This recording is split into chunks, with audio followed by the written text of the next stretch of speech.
When I was growing up, teachers would say, reading is fundamental. Now that I'm older, I have to face the sad reality that reading is Islamophobic.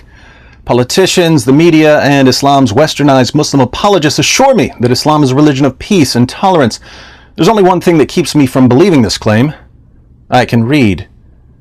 For instance, I open the Quran and I read Surah 9, verse 29, which commands Muslims to fight those who do not believe in Allah. Literate fool that I am, I conclude that when the Quran says, fight those who do not believe in Allah, it means fight those who do not believe in Allah. That's when my Muslim friends tell me that I'm reading the verse out of context, so I read the verses that come before it and the verses that come after it. I read the rest of the chapter over and over. I read the entire disorganized book, from the beginning, which isn't really the beginning, to the end, which isn't really the end. I read the relevant hadith and the related seerah and the classical commentaries, and when all my reading is done, I realize that Surah 9:29 in context means exactly what it says. But as soon as I say that, people call me an Islamophobe and a racist and a bigot and hate monger.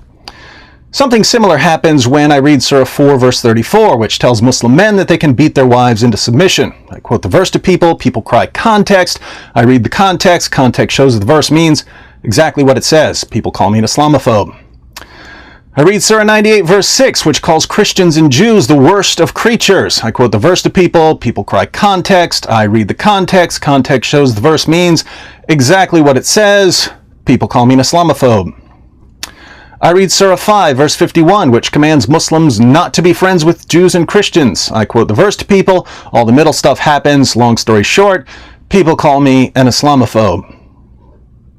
This cycle of reading, context defense, more reading, David Wood's a racist, sometimes follows a modified pattern because quite frequently I'm the one who cries context. For example, everyone up to and including the President of the United States tells me that, according to the Quran, if anyone kills a man, it's as if he's killed all mankind.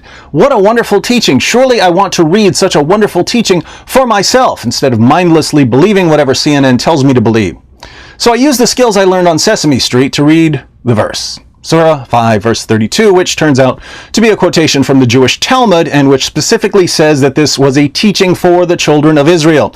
At this point, I cry context, and I invite my Muslim friends to read the very next verse, which is for Muslims, not for the children of Israel, and which commands Muslims to kill and mutilate all kinds of people. Muslims cry context for this verse and tell me that it can't possibly mean what it says because it's so horrifically violent. I go to their sources and show them the context. Surprise, surprise, someone ends up calling me an Islamophobe.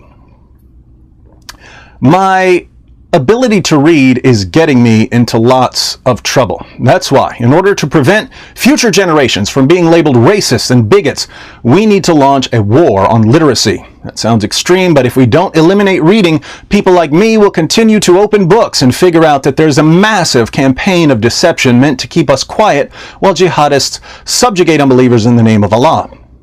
So, hooked on phonics will now be hooked on phobics, Islamophobics.